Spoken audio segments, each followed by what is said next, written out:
50 Cent is ready to expose Diddy. 50 Cent's on a mission to spill the tea on Diddy with his new Netflix docuseries, and it's set to drop some serious bombshells. After Diddy settled 2 assault lawsuits, one of which went viral, 50 Cent has cranked up his public disapproval of Diddy. He's now working on a Netflix docuseries called Diddy Do It? That pushes on making a tell-all about his controversies in depth. Even though Diddy was once considered one of the most influential hip-hop producers, he now faces major backlash after his 50 Cent has confirmed a second season of his Diddy documentary, Sean Combs. The Reckoning is on the way. This installment reportedly shifts focus to Janice Combs and her role behind Bad Boy Entertainment. Unlike the first release, this one is going straight to YouTube with unfiltered, never-before-seen footage promising an even sharper, more revealing look inside the story. Yeah, my mom's good. Well, let me introduce you to my mom. Call Ma Dukes. Hi. She's getting a drip with me. She's hydrating. What's up, Ma? Everything's good, baby. I'm here with you. Yeah. I love you. I love you too. Diddy's story begins in Harlem, where tragedy struck early. His father, a known local figure, was killed while Diddy was still a young child. His mother, Janice, stepped in afterward, turning their home into a hub for important gatherings and influential visitors. It was in those rooms, insiders claim, that a young Diddy got his first real look at how power, reputation, and influence operated. He came out defending her son, man. How you feel about that? She made a comment saying that he's not a monster. I guess this is my newfound career, so I'm gonna say what on my mind and what I think, brother. First of all, that's his mother. Gonna write her indifference. She gonna lie, steal, kill, and protect her child. That's what she's supposed to do. But the apple don't fall far from the tree, man. You got to realize that. You know, he didn't get all this from his daddy because he didn't know his daddy, even though they try to say his daddy was some big time drug dealer in the whole 9 yards. You understand? He didn't get this from his daddy. You got to realize, man, you know, his mother had a modeling agency, and it was alleged that it was also Ladies of the Night.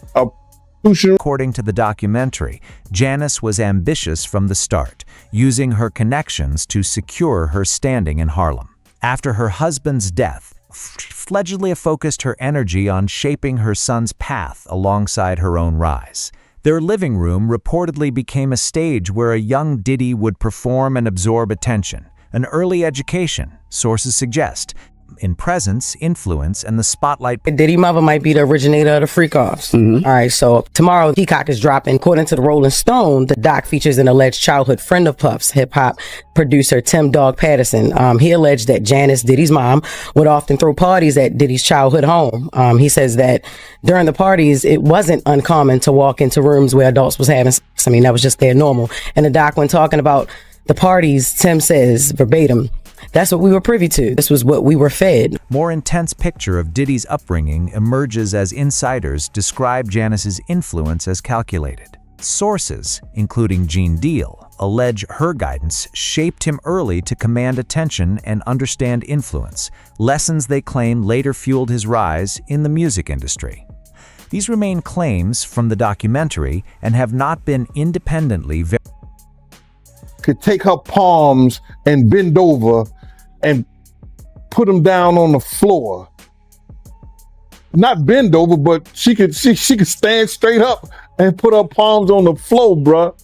He's saying that about his mother. Who describes any of their mother action like that in a sexual way? And then, you know, I don't know how many dudes do kiss their mother in their mouth when they 50, 60 years old or something like that. That's them, that's their whole thing, man. But that was a little kind of weird for me. And then his mother wore the same white fingernail polish that Cassie described that he liked to see her and other models in when she was describing her lawsuit. And what's crazy to me is that, man, it seemed like him and his mother had this, I don't want to get too deep, man. Patterns from Diddy's early life, the documentary argues, later surfaced in the empire he built, from his high-profile events to the public image he projected. Janice, sources claim, remained a constant presence behind the scenes, subtly guiding his direction throughout his career. And do you remember this, bro? Check it out.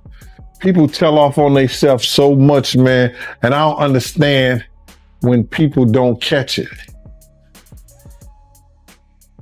Diddy has said this. He said, when I give a party, I have to have an ambulance outside of the house. Paramedics ready. That people have to take IVs. Remember the time that him and his mama kissed each other on the lips? Yeah, I remember that video.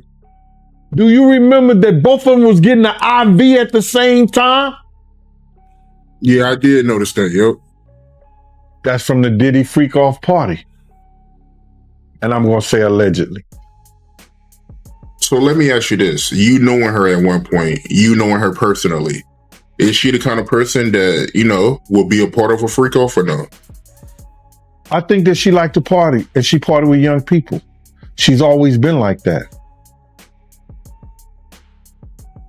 She always copied or emulated Little Kim and Mary J. Blige. Or they emulated her.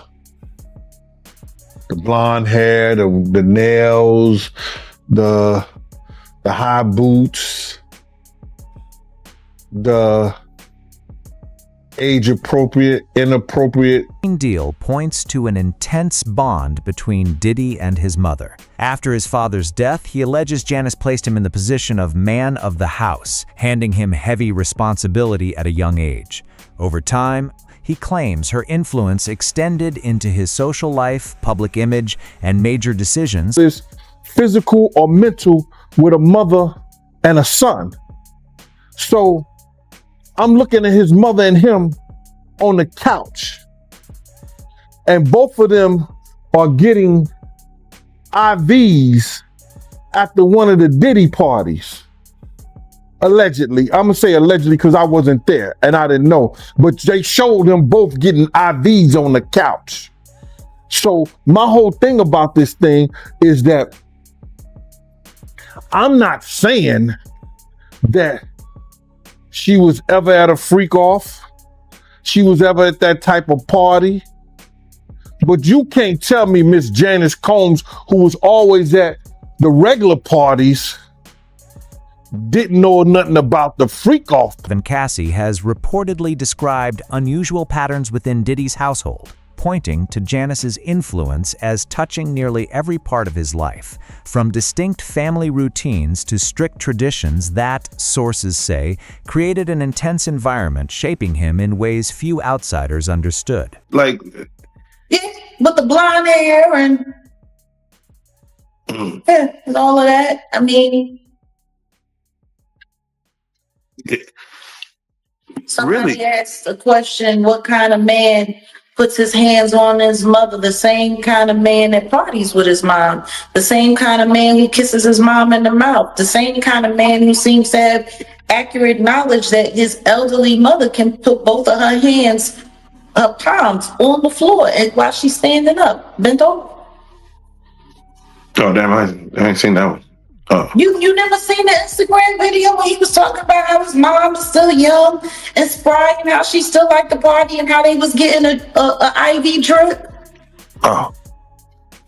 Damn. And she was kissing him in the mouth on the video. It was like, yeah, my mom can bend over and touch the floor with her palms.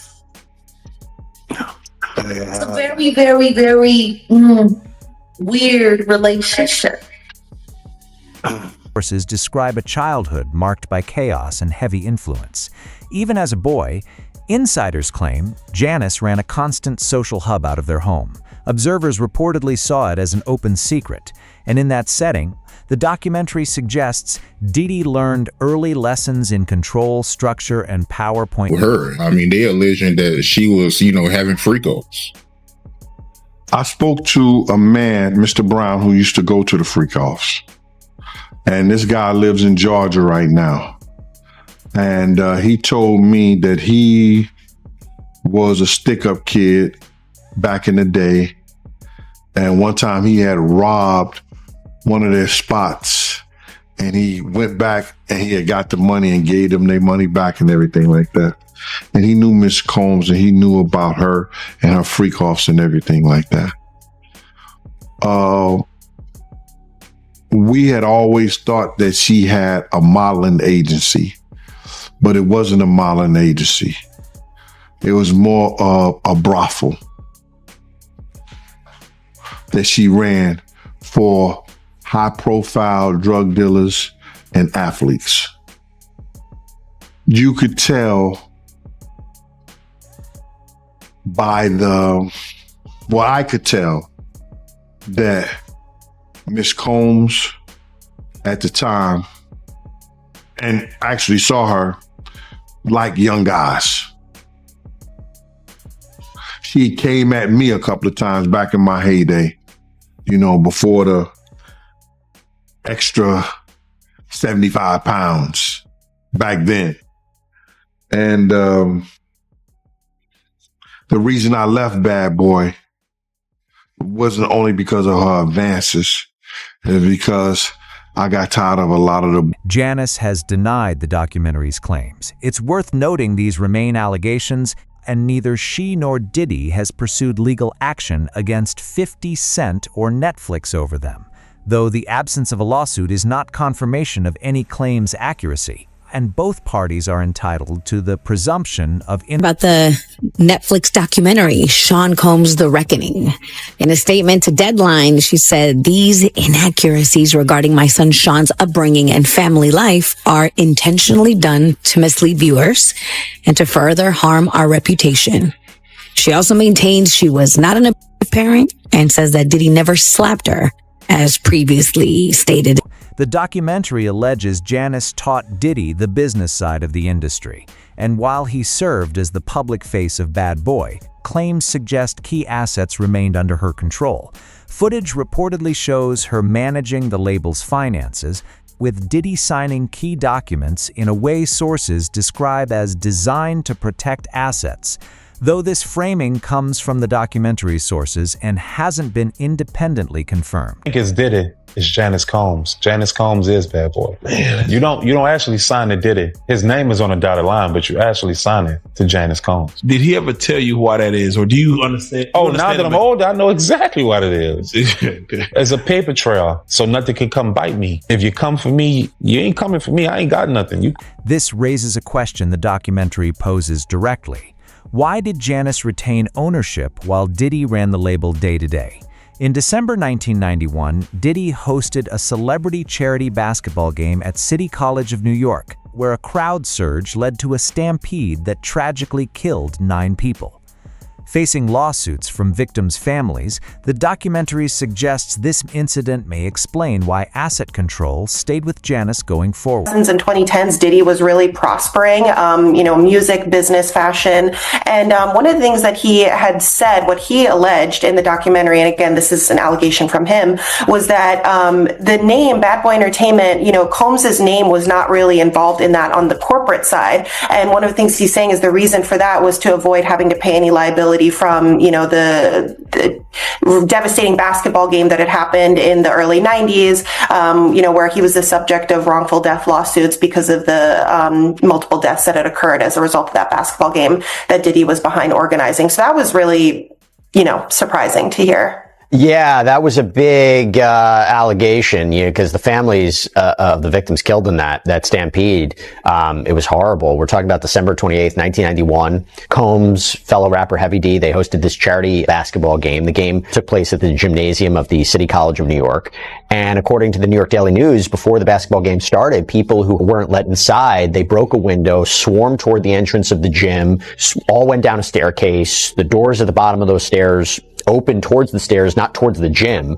So once a crowd got down there, they couldn't get the doors open and people started being crushed. 9 people died. Dozens of others were injured. And there were no criminal charges that were ever filed against anyone for the stampede, but multiple families. Gene Deal, who says he witnessed the event firsthand, has placed blame on Diddy, alleging poor security and ignored warnings. These are Deal's personal claims and have not been established as fact. The tragedy remains a serious and sensitive subject, given the loss of life involved. At City College, you understand? I was there. I was doing security. My team was supposed to have the outside. Puff came to me the day before we were supposed to do the job there and told me that Heavy D didn't want us to do the security outside. I had 18 men ready to do the security outside with my dogs, like I always do. People knew how we used to roll. We would have the pits, the Rockwilders, you understand? You know, we had that outside locked up. So anybody try to bum rush, anybody do that, we had the gates, the whole 9 yards. So we could stop all that. You know how people gonna get down in Harlem. You understand? So, and then when you got LL Cool J, you got Mike Tyson coming through there, and they coming through the front door so people see them. So they gonna go crazy. LL was the hottest thing out at that time. Mike Tyson was the hottest thing out at that time. They got all kinds of stars and people in there already. They was coming through the back. They came through the front. And it caused the door to be bum rushed. But if they had the gates up, if they had the dogs, and with the help of the police, that shit would have never happened, bro. That shit would have never happened. I was there. I saw it. I saw Jessica run down the steps after she grabbed the money box because my man Eddie was protecting her. And Eddie's the one called me on the walkie-talkie and said, yo, Jessica just locked me in outside the gym, Gene. You couldn't go down the steps after they bum rushed the door. You understand? I had to run around the whole gym on the outside, around the gym, down the steps, run across the basketball court, and open the front door. When I opened that one door, because it pushed inside, people start squeezing through that. Then I just kept doing the doors, and people was coming in there, falling dead, right out, just falling out right there. And once they got in there, they just fell out. It was crazy, bro. You know, he just wanted us to do inside the gym to make sure that nobody, you know, be over the celebrities like that. That's what he wanted my team to do. But most of the celebrities gonna have their own security anyway. You know what I'm saying? That was just a way to cut our security off anyway. So he cut the security and he got the FOIs, and the FOIs left their post, and that's how the people bum rushed the door, and 9 people died by going down those corridors. And you blame Diddy for that? Yeah, I do.